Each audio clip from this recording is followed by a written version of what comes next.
Blog Talk Radio.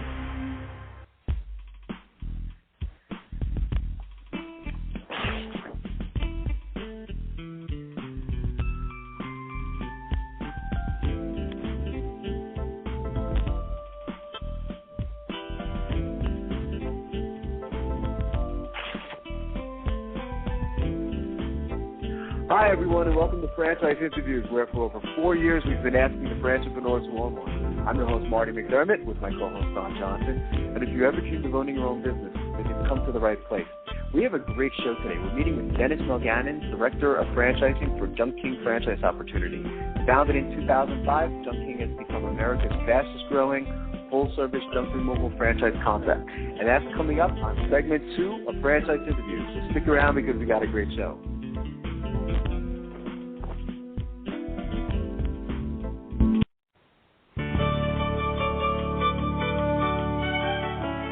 Are you one of those special people who are willing to go after your dreams and goals? Are you ready to fulfill that dream of owning your own business with the security of a proven brand? The opportunity to take control of your future and own a Rita's Italian Ice franchise is within your reach.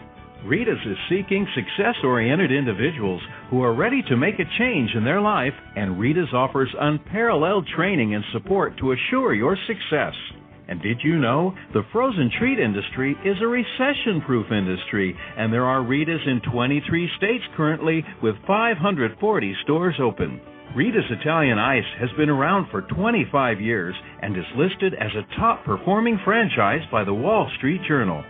Now here's the really good part. Rita's Italian Ice is a unique and amazing taste treat. It's smoother than a snow cone, and it combines ice with real fresh fruit. The real fruit adds dramatically to the taste, and it comes in over 40 flavors. The ice and fruit are mixed on site and made fresh daily, and it is delicious. You'll want to know more about this exciting and successful franchise opportunity. Go to www.ownaritas.com and get all your questions answered. That's www.ownaritas.com to take control of your dreams and future today. You don't want to wait any longer to be a part of this adventure. www.ownaritas.com.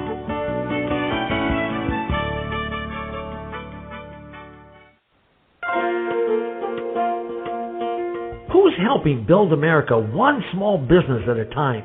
Franchise Inc., a free consulting service. For years, Franchise Inc., a national company, has been helping people franchise their business concept and help folks like you own a franchise. With over 2,500 franchise systems out there, it can be awfully confusing. Don't take chances with your future. At Franchise Inc., we've done the homework for you. We can help match your interest and background with the franchise that's right for you. And we only work with proven franchise systems with a solid reputation and track record of success. The consultants at Franchise Inc. can help you with your short and long-term wealth strategy. Give us a call today and we'll send you free our best-selling book, Solving the Puzzle of Owning a Franchise. Remember, it's not just owning a franchise, but finding the right one for you. Call us at 800-961-0420 for a quick consultation to discuss what's important to you, your business, and your future. The service is free. The book is free. What do you have to lose? Find the business that's right for you. Call Franchise Inc. at 800-961-0420. That's Franchise Inc. at 800-961-0420.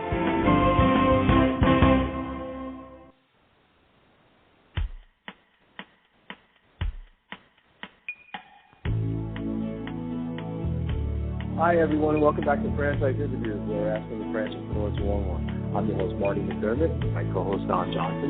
And if you ever dreamed of owning your own business, you've come to the right place. And today's show is being brought to you by Franchise Times magazine. Franchise Times is the only magazine that targets both franchisors as well as unit franchisees, and is a must-read for anyone looking to buy a franchise. How are you doing today, Don? Welcome back. Doing fine, Marty, this week. How about yourself? Good, doing well. It's good. Busy week, you know, as we're here into fall, and the shows just keep coming, don't they? Yeah, definitely. Seems like... I know what. You know what? I wanted to ask you before the show, Don. What are your kids going to be for Halloween?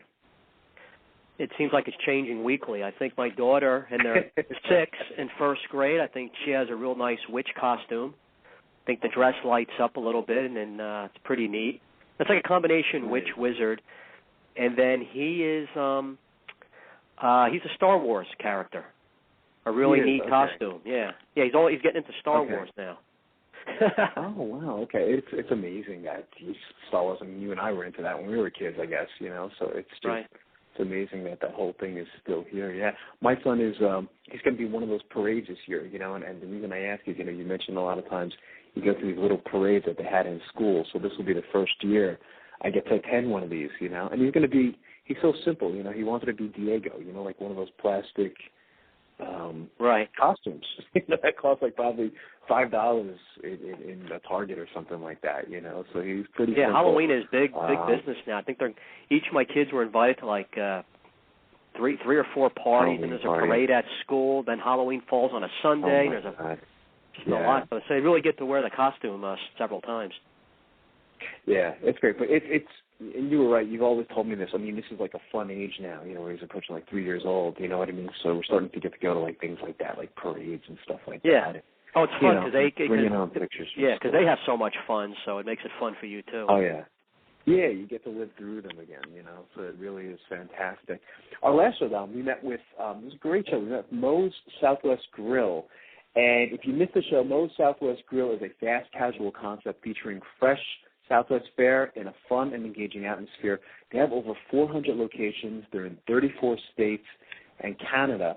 And so at Moe's, each meal is prepared right before your eyes and is accompanied by free chips and salsa, burrito, and the Billy Baru nachos. Seems like a fun place, doesn't it? I thought it was an interesting concept. What were your thoughts on last week? Yeah, I mean, it's such a competitive market. It's amazing. We've had on some food franchisors over the last few months, and some of them have been doing very well and growing, even in a tough economy. So Mo seems like, and Steve definitely know what they're doing. He was very good at just telling the whole Mo story. Mm-hmm. He had a very interesting comment when we talked about, what type of franchisees do you look for, and what he said, intropreneur. Is the type of person they look for. They don't want really, and a lot of franchisors have said this, pure entrepreneurs are sometimes not the best fit for a franchise system because they're maybe too creative and might want to change things around. They might not eventually be happy owning a franchise. So he looks for an intrapreneur, someone who can follow their system and all that good stuff we've always talked about over the years. Yeah, it's always fun stuff to talk about. We talk about the different types of entrepreneurs. We've had a lot of people on the show talk about those things. And, again, the entrepreneur is typically the person who has created the franchise where we call them franchipreneurs. And, again, I don't know who gets credit for the word. I don't know where I got it from, but it was probably from one of our previous guests on the show. And but intrapreneur would certainly apply. Intrapreneur would typically talk about like a corporate entrepreneur. And you can't reinvent the wheel. That's the whole thing with franchising. If somebody was listening to our show for the very first time today, if you like reinventing the wheel, turn the dial, or listen to something else, because franchising is certainly it's a great thing, but it's not for the true entrepreneur. I think you got to have a little entrepreneurial blood in you. I think you've mentioned that before. Right. To some extent, but you can't be that true entrepreneur, where you're just constantly looking to invent things and create things. It would be very frustrating for that type of person. So I thought he did a great job in explaining that to our listeners, because, again, the mission of our show is to educate people on the topic of franchise, and I think we've done that. We've done a very good job of that for, almost 4 years now. I can't believe we're saying that. So it is amazing. It had some great accolades, too, Don. I think I mentioned this on the show last week. It says Moe's Southwest Grill was named Top 10 Growth Chain by Restaurant Hospitality in 2007 and is a Gold Award winner of the 2008 Consumer's Choice in Chain Awards. So they had some nice accolades as well.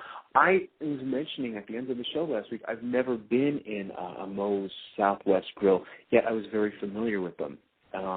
So that says a lot if you think about it, because one of the things that you're buying when you buy a franchise is sometimes that brand recognition. You just recognize the name, even if you've never been in one before. So that's pretty powerful. So I think there was a lot of different things I liked about this franchising, from the training to, the system itself. Very important. Right. So they did a great job, and again, as I would say, we'll keep our eye on them. It's watched, it's fun to watch and see a lot of these franchise systems that we had on the show from sometimes even like 4 years ago, growing and doing very well now. It's just it's fun to watch. So, and one last thing with Moe's, they have over 400 locations. It's 34 states. Pretty impressive. Yeah, I think they're in Canada too. So right. It looks like they're slowly growing internationally. A lot of franchises typically, when they want that international growth, they'll go to places like Canada, sometimes the UK or Mexico. So I expect good things from them. And I know we have an interesting show today too. I had a couple of people ask me. They said, what's junking? My wife's called me that a lot over the years. If you see our basement house, especially our garage, she's called me Junk King a lot, but no, it has nothing to do with me. Well, it's a great name, isn't it? And it's funny because a lot of times, we ask, the directors of franchising or, whoever created the system, how did you come up with the name? I used to ask that question a lot. So it's a great name. My wife watches this show. It's called Hoarders, and I don't know what channel it's on. It's on one of the cable channels. But a lot of times they'll bring in a company, I think like a Junk King, sometimes like that, to get rid of all the junk in people's homes. It's just amazing what some people can accumulate over the years. Right. It really is amazing. So we're going to have Dennis Mulgannon on the show, and who's a friend to the show. We've had Dennis on the show before, and he's fantastic. So Junk King has become America's fastest-growing full-service junk removal franchise concept, meeting the demand for affordable and dependable service to clear clutter and unwanted items from homes and also businesses. Think about I never thought about that too. There's a lot of businesses out there that must have a ton of clutter. Right. In their area. I drive by some in Eastern Pennsylvania, and you say, oh my God, I'm a little. What do people do with all that? Yeah. Yeah, it's you call Junk King, So Dennis is going to talk about that today, and I just wanted to mention this is an announcement that we've been reading over the last couple of weeks, and I think it's important, and we were asked to read this for the franchise community. It says, "Let's unite in support of breast cancer awareness and research." Phoenix, Arizona. Once again, franchise industry professionals from WEBB, or Women Empowered by Businesses, are reaching out to get industry support to participate in the Susan G. Komen Breast Cancer 3-day 60-mile walk in Phoenix, Arizona, November 12th and 14th. Your birthday's around that time, isn't it? I think it is. Yeah, that's it. After raising our $20,000 for breast cancer research in 2009, the Spiderweb team, the 2009 team of 10 walkers, has a goal of attracting 10 or more walkers, 10 or more sponsors, and surpassing the money raised for the cause in 2009. So last year was truly remarkable. We had 25 franchisor partners reach out with enthusiasm to support our team as sponsors. And it says for more information on participating in the events, you can call Lori Till at 203-405-2122, or you can also go to the website. There's a website created for this event, www.womenebb.com. We're going to have to post that up on our show page on Blog Talk Radio. Right. For listeners as well, and that's what I love about franchising is how, a lot of them just come together as a community, and help out with a lot of different things. So I think that's fantastic. Right, great cause. That's great. Yeah, I know you had some interesting articles. I wish we'd be able to get to all of them, and I know we never can, but there's some good ones that I wanted to talk about. Well, first, there's a couple shows coming up, Marty, the Franchise and Business Opportunity Expo. Right. They're in Dallas this weekend, the end of the month down in Orlando, and Cincinnati has a show November 20th and 21st. So those are franchisor trade shows where the franchisor is exhibiting. People can go out and looking for the right franchise opportunity. To get the details, they can go to usfranchiseexpos.com. Right, and for our listeners, just so you know, go prepared. Go like you're going for an interview, Don. You know, I think you and I have mentioned that in the show several times already. Instead of just, kind of wandering around and going up to a booth and saying, what do you guys do? What do you guys do? Get the list beforehand, and find out, what you think you might be interested in, and go up to that booth and shake their hand and get dressed up nice and, right. Say, I'm already familiar with your franchise. Talk a little bit about yourself and see if there's a match there. It's go prepared. And I think it's okay to bring a resume or whatever right. it may be. I've seen it at a lot of the shows. People just walk up to booths and just say, "What do you guys do? What do you guys do?" Right. And the poor franchise development guys, they must go nuts. Right, with stains on the shirts and they smell of alcohol, stains on their shirts. What do you do? It's not a good first impression. Yeah, it's not, and I say treat it as an interview. Go there looking nice, presentable, professional, and they'll take you more serious. It's a relationship. It goes both ways. The franchisor does not have to accept you. Just because let's say you inherited $5 million, they still don't have to take you into their right. system. They can be very selective as far as who they want to let in to that franchise system, and that's how it should be. So, and take advantage of those shows. I think those shows are great because they're smaller, more intimate. I'm already looking forward to next year's show in Washington because I think I missed the one last year. So, right. Looking forward to going this year. Here's something, Marty, through SBSun.com, Would a Franchise Suit You by Don Drummond. Each year, thousands of people decide to take the plunge and start their own business. They decide to take this route for various reasons. They may have a great new idea or a particular passion they want to pursue. They may be unhappy with their current job or career. They may want to take control of their future in order to create wealth and equity. Or they may have been a victim of the recession and no longer have a job. Whatever the reason may be, one will wonder how to go about this life-changing venture. Most successful business owners would tell you that it's not the idea that determines the success of the business, but how well the idea is executed. The potential entrepreneur will need to do a lot of research and work extremely hard in order to develop a plan that will allow them to make their idea come to fruition. However, after spending countless hours of research, what are the odds that their plan will work and the business will meet their goals and expectations? Will they have sufficient capital? How will they obtain financing if needed? Will their marketing strategies provide enough customers to buy their product or service?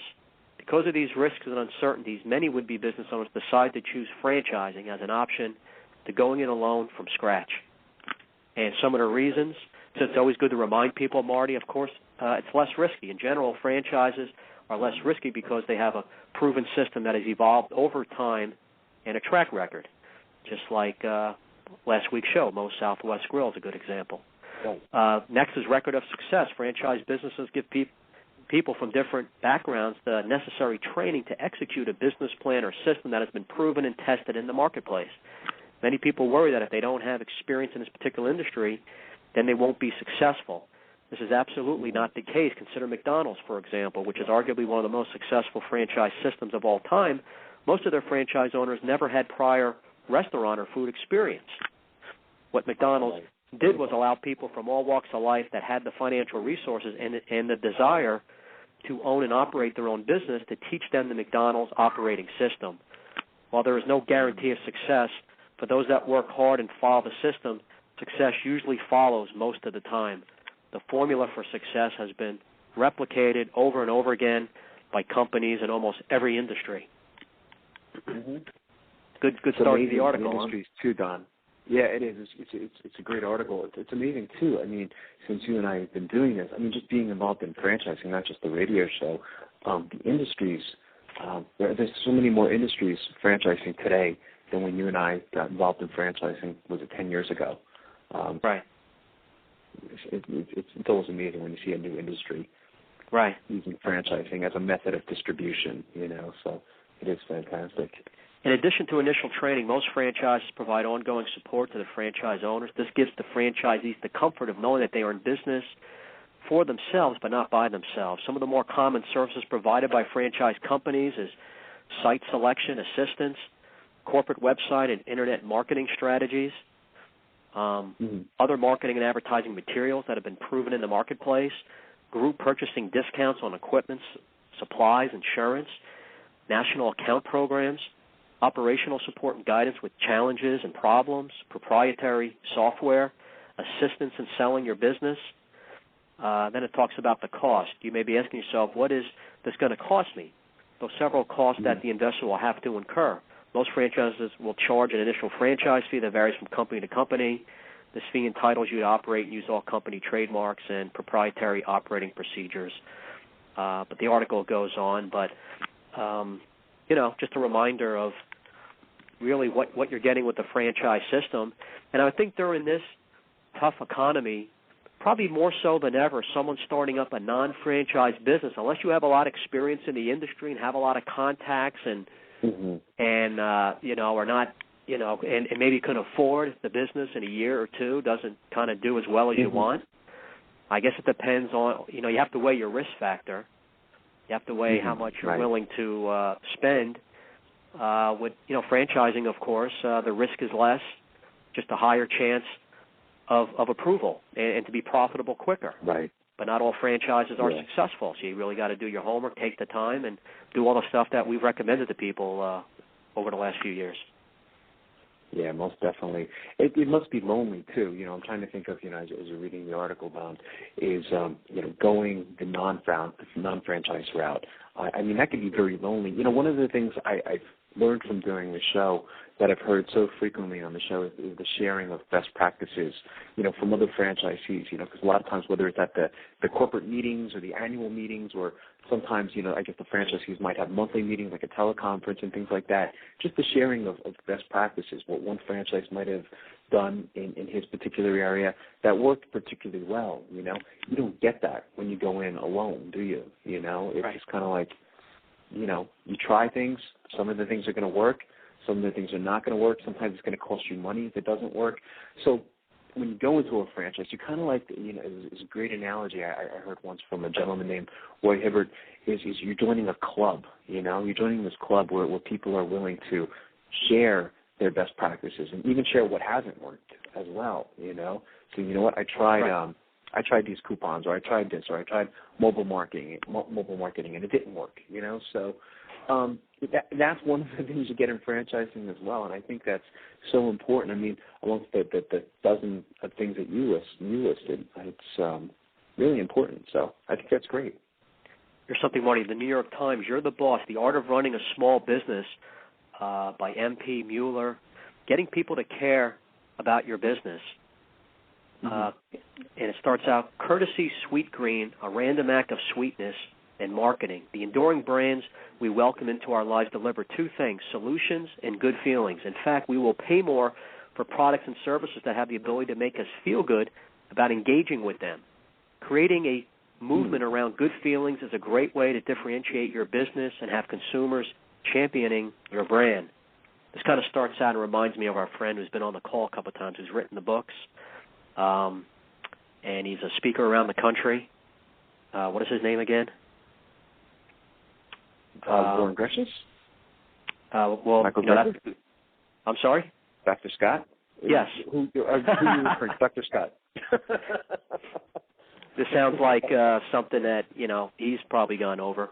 In his bestseller, Tribes, Seth Godin, a brand himself, talks about how marketing is the act of telling stories about the things we make, stories that sell and stories that spread.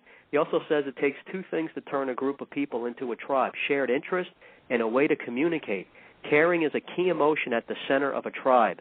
So how can small businesses create movements and tell those stories that pull their tribes around the campfire? Through my network of colleagues who get more than a little giddy about companies who do this well, I recently learned about Sweet Green salad and frozen yogurt restaurants in the Washington, D.C. area. Sweet Green was started in 2007 by three Georgetown business majors who created the company as a solution to a problem. They couldn't find places to eat around campus that were easy, healthy, and fast, so they created one. I think this is interesting because, nowadays you do have to be, creative. And, people do want to have more than just the product or service. They want it to be a little bit of an experience. And they want to be surprised too. I think is what you're going to mention too, Don. I think that's so important. Surprise them. Do something that they weren't expecting. I mean, anytime a consumer goes into a store, it doesn't matter where it is, they have a certain level of expectations. One of the things that we talked about, and you and I both love marketing, is to exceed those expectations. Surprise them. Give them something that maybe they weren't expecting. That they said, if you can get the customer to say, "Wow." And you can even do that, by the way, with a franchise. I mean, you can sometimes, go a little outside the box, whether it's even smiling at somebody today. I mean, it just makes all the difference in the world. It's I think it's the little things that count. That's a great article. Who wrote that article? I'm going to have to send that to my marketing students. Yeah, M.P. Mueller. I'll send this over to you. Okay. And this way I can I'll test my marketing students on it. So we're gonna hate you, but that's a fantastic article. So we'll have to finish that one up next week or continue to talk about that a little more. So why don't we do this? I see our guest Dennis is called in. Why don't we take a quick break and we'll be right back with more franchise interviews.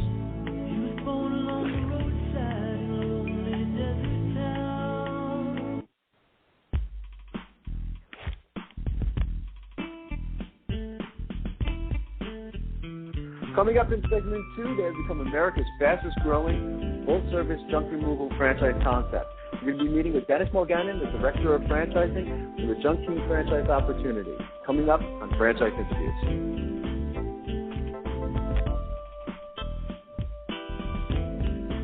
Big Mouth! Okay, you've got my attention. It's a rare event in the world of franchising when an opportunity comes your way that can and will thrive in almost any economic environment. It's here, and its name is Big Mouth Advertising. Big Mouth. BMA is a leader in the exciting world of mobile media advertising. Why is mobile media advertising able to defy the economic cycles? The answer is obvious. In times of economic weakness, advertising is crucial for survival as the consumer dollar is scarce and the competition fierce. What is mobile media? It's the newest and fastest growing segment in the advertising world. Mobile media brings the message directly to the consumer. Mobile media goes to the consumer in traffic where he eats and where he plays. It quite simply cannot be turned off or thrown out. And when you join the Big Mouth team as a franchisee, you are joining the best. The Big Mouth advantage is simple and successful. We invest in a strong infrastructure and in great people. As a franchisee, you have access to this entire system, including telemarketing, sales maximization, general and administrative support, design and creative services, even billing and collection services. All you need is a mobile media vehicle, a driver, and the willingness to create a financially sound and limitless business for yourself. There are no long-term leases to sign, no expensive build-outs, no office personnel to hire. You will be part of the Big Mouth advertising community and share its entire website and reception services, as well as its complete back-office services. This virtual office guarantees you the freedom to close those sales that will make you a success. We are so proud of our successes that we have voluntarily disclosed our revenue statements. Now, how many other franchises are doing that? Even in these historically rough financial times, Big Mouth Advertising has become a dominant force in the mobile media industry. Join the Big Mouth team and take the first step toward financial freedom. Please call Ron at 888-98-GO-BIG. That's 888-98-GO-BIG. Big Mouth! Need a business loan? Talk to Diamond Financial Services, the experts in franchise financing nationwide. Whether you're looking to start a franchise, acquire an existing franchise, or expand your territory through opening new locations, Diamond Financial stands by your side start to finish. From pre-qualification to packaging and presenting your application to securing a financial commitment and through the loan closing process, Diamond Financial is there. While you're waiting, thousands of others are making their financial dreams come true. Don't wait any longer. Pre-qualify now by completing a confidential, no-obligation financial analysis. Let's face it, traditional banks just aren't in the business of financing small business. At Diamond Financial, we specialize in securing franchise loans from $100,000 to $3 million and equipment leasing up to $150,000. Let us help you get started. Go to www.franchisefunding.net or call 877-508-2274. That's franchisefunding.net, 877-508-2274.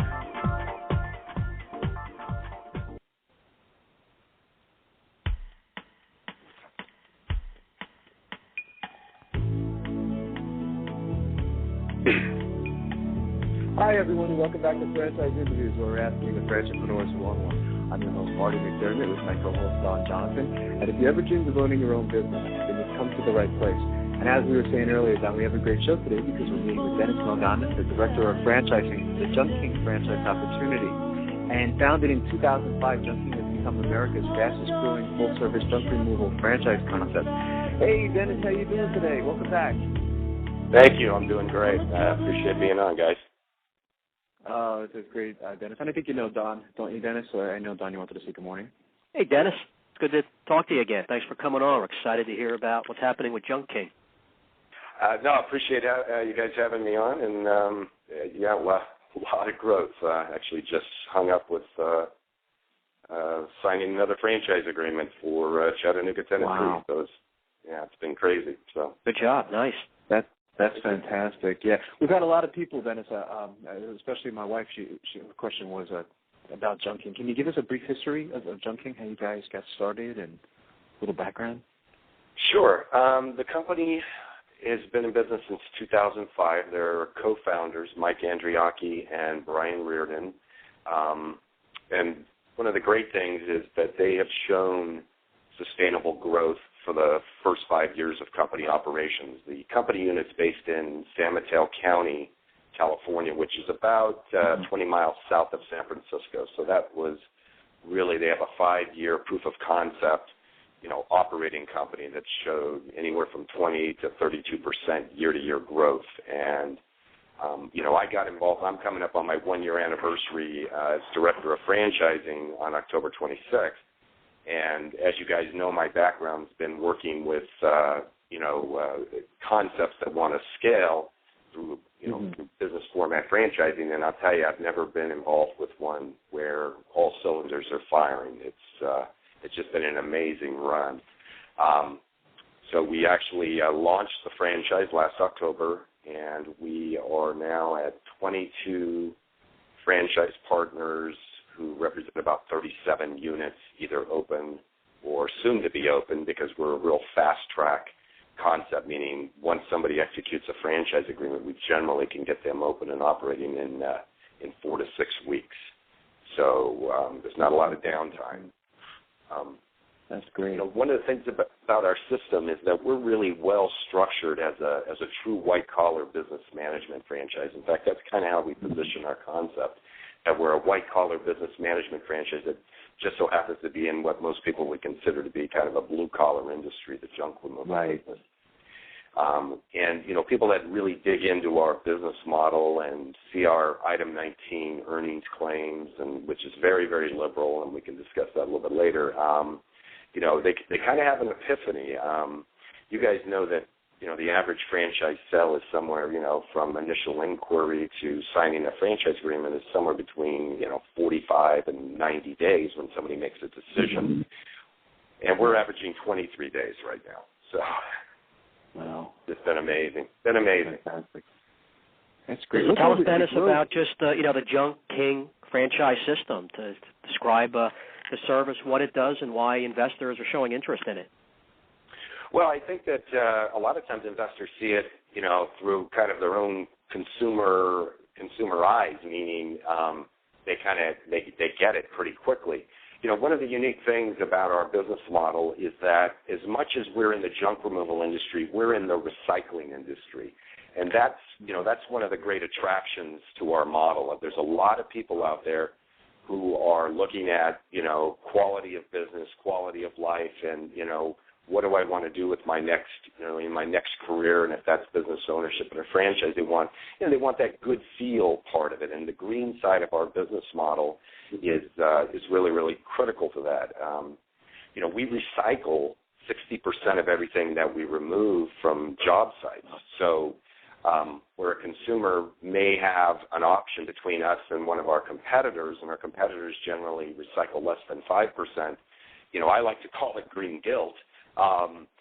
Consumers love it, that the fact that we recycle 60% of everything we remove from job sites and it's not going into the landfill. So that creates a very, very unique, business model. Just from, green isn't going away. The recycling industry is just growing leaps and bounds. So our model's really 4 revenue streams also. We're focused on business to consumer, and we're a true advertising model. And what I mean by that is when we roll into a new market territory, we have an initial spend in that market on TV, radio, direct mail, online, print, you name it. We roll in and brand junking overnight in that market. So we're really good at getting our franchisees from red to black very, very quickly, because we are a true advertising model, and that's a big differentiator, because most of the junk removal companies are kind of a guerrilla marketing model, if you will, and then that's great. But in our model, we're a true advertising model, and that's how we're able to go in and take market share very, very quickly. Do you have any numbers, Dennis, on the industry? Any numbers? No. I mean, that's one of the other interesting things about why we think a lot of people have chosen, not just us, but chosen the junk removal industry and the recycling industry, because it's a very young vertical. It's not another hamburger franchise, if you will. This is a very immature industry. I mean, even the largest company in this space, who we all know who that is, really only have about a 2.5% national brand recognition rate.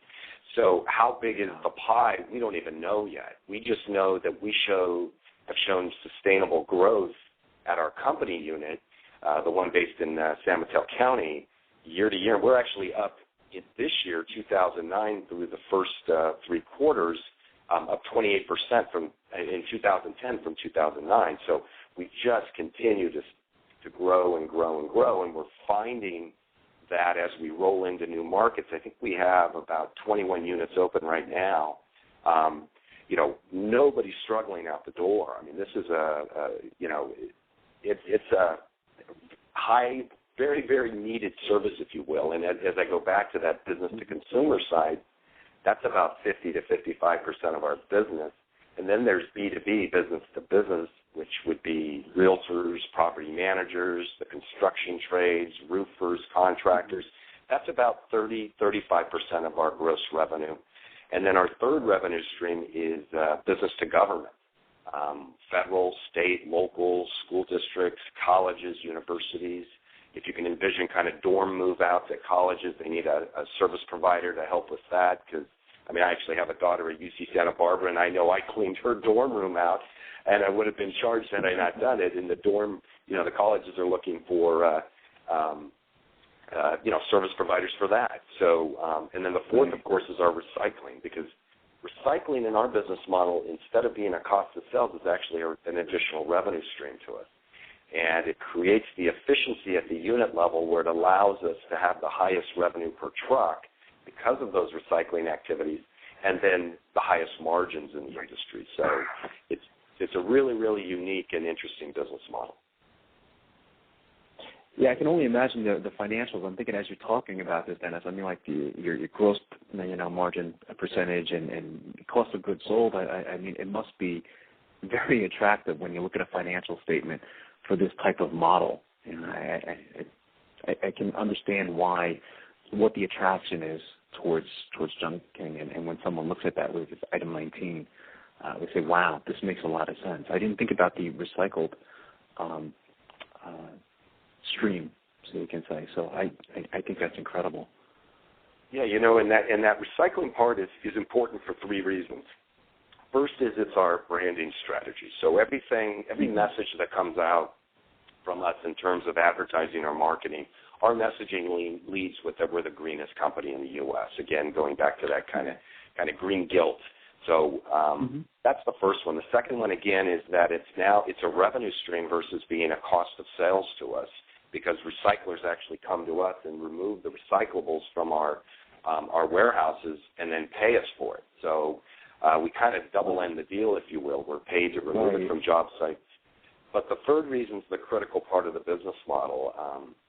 If you think about a truck that goes out, a Junk King truck, and you think about one of our competitors, when their trucks reach capacity, they go to the landfill, so their day is over. They can't, and they've got labor costs, fuel costs, dump fees, and opportunity loss. Our truck goes back to the warehouse, offloads 60%, and goes back out and does more jobs. So that recycling component is really, really critical in our model, and we pay high attention to that. We're actually working with Green Star, which is the largest recycler in the U.S., to even create better efficiencies at our unit level in terms of the recycling side, because that's just such a critical part of our model. Did you want to talk more, Dennis, about green efforts, and is it how financially viable for the franchisees going that route? Sure. I'll give you an example of some of the progressive things that we're doing at Junk King. We are actually working with the Redding Group. The Redding Group is the largest custom truck manufacturer in the U.S., 6 manufacturing facilities across the U.S. And they're our primary builder of our trucks, which are completely custom built. They're actually building us a composite box that goes on the chassis of our diesel Mitsubishi Isuzu trucks. That's made of 20%, or it's 20% composite material, so it's 20% lighter than the metals. So our trucks are actually going to be considered green. Our first test truck is going to be on the road, and we're going to beta that truck in San Mateo County. And so everything that we do, and if you think about, well, who cares about a lighter truck? Well, less fuel costs, larger capacity in terms of weight, all those efficiencies associated with the business model, and then, of course, being a green company. So, everything we do is targeted highly at, at creating the efficiencies, utilizing recycling, and leading with being the greenest company in our industry. And then, again, if you look at a junk removal company that does not recycle and one that does heavily, such as Junk King, margins are just, polar opposite in terms of if you look at the bottom line. And again, that's all disclosed in our item 19 in our franchise disclosure document. I was at a franchise show, probably, Dennis, we've known each other a while. I've been to some of the franchise shows, and you actually had one of your trucks inside the trade show, which I thought was great to do. Really nice, with the red and gold color, really impressive. Yeah, our trucks. That was the West Coast Franchise Show last fall in Los Angeles. And what's interesting about those trucks is, again, our competitors all have 12 cubic yard trucks. We have 18 cubic yard trucks. So our trucks are substantially larger, so they're able to stay on the road longer. Also, in terms of that capacity side, again, if you look at our model, or you look at our industry, it feels blue collar. And our model is white collar. Really, it's interesting. You look at the backgrounds of our first, 20-something franchise partners, and we've got 2 PhDs, 6 MBAs. We've got the ex-director of sales from an internet software company. We've got a senior vice president from Verizon. We've got a PhD consultant to the Environmental Protection Agency. We have an ex-shipping executive out of Texas. We've got a collective group of franchise partners that's very, very impressive. And we just sold a master area development to an ex-Ford executive. 17 years at Ford, ran a $5 billion, that's with a B, business unit at Ford. So we've got a very, very sophisticated group of franchise partners that are coming forward. And, if you look at that as a collective group of franchisees, it's a real, real strong team. And we're real excited about that. We went to market seeking those types of partners, and they've, not only have we found them, they're seeking us out now. We're averaging about 25 to 30 prospective franchise leads a day right now. So it's just been on fire. Yeah, it's interesting. That's a good point you brought up. One of our next questions: how do you attract entrepreneurs to your type of business? But people see that there's a business that can make money, and they're managing people, not doing the work themselves. I can certainly see why you're getting that quality of business person. Well, and exactly, and a lot of times if they're in corporate America and they're being downsized, and they have to look at replacing X amount of income, and once we've had a conversation with them, and once we put them in disclosure, and they're able to actually see the item 19, and they see the performance of our proof of concept model, which is the San Mateo County unit. We show, net profit, like in 2008 of $192,000, 2009 $254,000, and 2010 it's going to break over $300,000. And again, we can speak to that because it's in our disclosure documents. We're very, very liberal in terms of allowing and showing our franchisees what our historical performance has been. I think it's a critical part of the model, and people get pretty excited once they see that. I was just going to mention, Dennis, they probably want it. Yeah, Marty, go ahead. You think, Don? I was going to say when the accountants look at it, because we always recommend to our listeners, to show the financials to like a franchise attorney or an accountant. And I suspect when an accountant sees that type of financial business model, it must be just very appealing. I can only imagine. It is. Attracting people in the business community. Right. And I end up doing a lot of secondary interviews with accountants, CPAs, on behalf of prospective franchisees as we review the item 19. Because, again, the margins are substantial, and, but again, we show you all, audited financial information. It's all there. People just have to believe, can they replicate that model, within their own geography. And I think we're open in 11 states now also. That was another thing that was interesting. And remember, we sold our first franchise January 2nd of this year. So it's been again, I keep using the term, but it's, it's been amazing. It's some nice growth. Yeah, I was just thinking, can't franchisees have a kind of a side business with other income streams? Sometimes people throw out some pretty good junk. It must be tempting for them to want to hold on to some stuff, eventually sell it. Well, that's an interesting part of the business. Yeah, it's something about 15% of what we remove is actually not junk. It's valuable. It's to whatever level that means, and that could be antiques. We just cleaned out in Sacramento, California. Our franchisee there cleaned out a CVS pharmacy of all their summer stuff, like all the swimming pool stuff, all that. I mean, it had to have had a value of at least $10,000 to $15,000 retail, and they just wanted to get rid of it. They weren't going to inventory it and bring it back for the next year.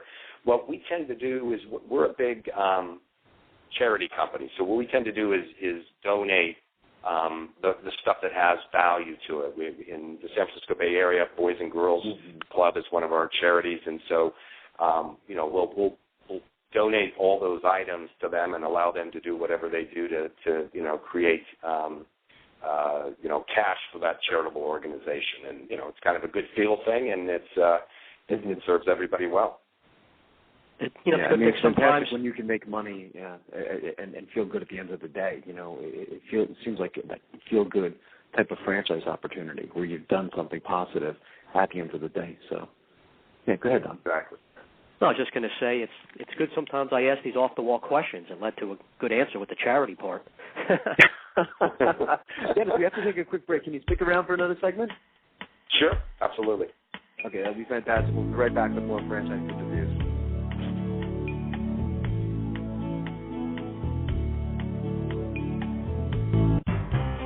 Franchise Interviews. For over 2 years now, Franchise Interviews has been giving you an up-close, behind-the-scenes look at franchising and entrepreneurship. Through our website, franchiseinterviews.com, where you can hear and read interviews as well as get tips from some of the most successful sources in franchising. And our weekly franchise radio show, where each week you get to hear a new interview with franchisors, franchisees, franchise authors, experts, and attorneys. And our free franchise newsletter, which is a must-read for anyone looking to buy a franchise. And don't forget to listen to our podcast, Great Quotes in Franchising. For more information, go to franchiseinterviews.com or call us at 610-905-2919. That's 610-905-2919.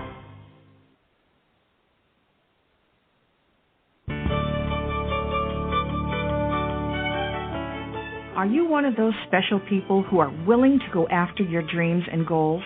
Are you ready to fulfill that dream of owning your own business with the security of a proven brand? The opportunity to take control of your future and own a Rita's Italian Ice franchise is within your reach. Rita's is seeking success-oriented individuals who are ready to make a change in their life, and Rita's offers unparalleled training and support to assure your success. And did you know the frozen treat industry is a recession-proof industry, and there are Rita's in 23 states currently with 540 stores open. Rita's Italian Ice has been around for 25 years and is listed as a top-performing franchise by the Wall Street Journal. Now here's the really good part. Rita's Italian Ice is a unique and amazing taste treat. It's smoother than a snow cone, and it combines ice with real fresh fruit. The real fruit adds dramatically to the taste, and it comes in over 40 flavors. The ice and fruit are mixed on site and made fresh daily, and it is delicious. You'll want to know more about this exciting and successful franchise opportunity. Go to www.ownaritas.com and get all your questions answered. That's www.ownaritas.com to take control of your dreams and future today. You don't want to wait any longer to be a part of this adventure. www.ownaritas.com.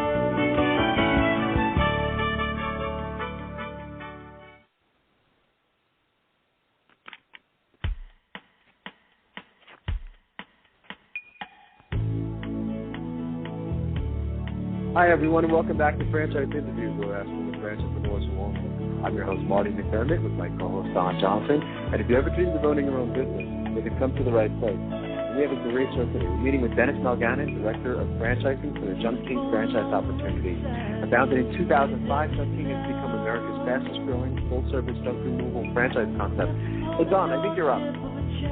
Hey, Dennis, maybe tell us how the training process is with new franchisees. Sure. When someone signs, we do a lot of pre-training before they show up in California at our corporate office for a week long of training. So we do a lot of homework, if you will. Get them pre-trained as much as possible. Then when they'll attend a training program Monday through Friday in San Carlos, California, which is in San Mateo County. Then when they go back, one of our staff members on grand opening, we're there for a week with them again. So they really get 2 weeks of, face-to-face training, and then also all the pre-training before they ever come to the classroom training, if you will, in right. San Carlos. So good. Yeah, I like that pre-training aspect too, Dennis. I think that's important. This way, by the time they get there for the official training, they'll have questions and things like that, but they have at least a base or knowledge. I think it provides for more effective learning, so I think it's great that you guys do that. Well, there's that absolutely, and then there's the other side. As soon as somebody signs, they want to be busy, right? And if they have downtime, what they want to do is take advantage of that window of time because the anxiousness starts. So. Yeah, no, absolutely. So what's a typical day like for a franchisee? So you can say, if there is such a thing anyway, Dennis. Well, there is in terms of an operational standpoint. So, we have different types of ownership groups. So we really have three types of owners. We have an owner who is going to be the general manager and run the day-to-day of their business. So, it's 8 o'clock in the morning. They're meeting their staff. Each truck has a driver and a navigator on it. We actually have a national call center that provides all of the administrative functions for our franchise partners. So we do all the intake on a toll-free number. We schedule the call. We route the call. We have proprietary software that we built. So our franchise partners can be traveling. They can be anywhere in the world as long as they have access to a web browser. They know everything that's going on in their business, a complete snapshot, revenue for the day, jobs for the day. All our trucks have GPS on them so they can track their trucks. So we really have created this business management franchise. So some of our franchisees are their own general managers. So they're running that day-to-day of the business. One of their big roles and responsibilities is obviously managing what happens out in the field, but it's also driving the advertising, the direct marketing, because, again, we're a true advertising model and marketing model. So in that situation, then we have our Fairfax County, Virginia franchisee. He has a very lucrative consulting business, and he has a general manager that runs the day-to-day of his business. So he's much more of a passive owner. He's highly involved, but he's not at the office or at the warehouse. He's running the day-to-day of his business. He actually hired a ex-Marine who did 2 tours of duty in Iraq, who is his GM, who runs the day-to-day of his business, and he's one of our most successful franchise partners. It's just has an amazing ride in that greater D.C. market. He's doing phenomenally well. That's great. What advice, Dennis, would you give, you being in franchising for a while and business? You're probably can really give nice advice to an aspiring entrepreneur looking to buy a franchise. Well, there's a number of reasons why people, seek self-employment, whether it's a franchise or whether it's, buying an existing business or starting something on their own. And, generally that's an economic statement for most people. But, there's got to be the balance. I always tell people that you want to look at the lifestyle. If you have a family or whatever that means to you, the economic side, of course, is critically important. But there's that whole lifestyle decision. Are you somebody that wants a business that requires you to be social and in a retail environment, or do you want a business that's, where you're an extroverted personality and you do want to use those skills to be able to market and advertise, and then, do you mind working 7 days a week, or are you looking, what's that lifestyle? How's that going to affect you and personally? And that's just as critical, because there's so many different types of business ownership, as we all know, that I think that's one of the things that people miss. And then sometimes they go forward with a business, and then, maybe it meets their economic goals, but it doesn't meet their lifestyle goals. And I tell people, as I talk to people with junking, I say, listen, we consider ourselves a lifestyle business, meaning if you coach your kids' soccer team and or you like to travel, we're well set up for that. We're not a 7-day-a-week, 14-hour-day business. We're a Monday through Friday, 8 to 4, 8 to 4:30, and you can kind of turn your business off at night and take care of your family or whatever that means for you. So lifestyle, I think, is something that people miss. They get so focused on the economic gain versus or goal versus the lifestyle. If that makes sense to you guys. Yeah, definitely. I think that's so important. Yeah. Dennis, what's the best way for our listeners to get more information on becoming a franchiseer? Is there any websites they can go to? Any numbers they can call? Sure. If they were looking to, go to www.junk-king.com, and then they also can call 1-800-995-5865 and ask for me. And probably get a message because I'm on the phone all the time, but I'll get back to people here. Well, that's always a good sign, too, though. So that's fantastic. And I want to thank you again, Dennis. You're always a fantastic guest, and we'd love to follow you guys and have you guys come back next year as you guys continue to grow. Yeah, no, fantastic. Would love to. And again, appreciate it, you guys. Great show. Thanks a lot, Dennis. Great job. Dennis. Have a great day today. It's a great show, huh? Yeah, nice. Second time we've had Dennis on, and we've never had this specific franchise category on, and it's always interesting to hear about this particular industry. Yeah, I love this business model. I mean, from a financial standpoint, especially, it's just it's amazing. I can see why so many other people are drawn to it. So it's fantastic. I definitely like to follow these guys and have them back. So you did a great job on segment 1, Don. And for our listeners, go to franchiseinterviews.com, franchisefunding.net, gofranchise.com, and I'll be speaking to you next week, Don. Sounds great. Have a good day, Marty. Have a great day, everyone. Thank you. Take care, everyone.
Judy was boring. Hello. Then Judy discovered ChumbaCasino.com. It's my little escape. Now Judy's the life of the party. Oh, baby, mama's bringing home the bacon. Whoa, take it easy, Judy. The Chumba life is for everybody. So go to ChumbaCasino.com and play over 100 casino-style games. Join today and play for free for your chance to redeem some serious prizes.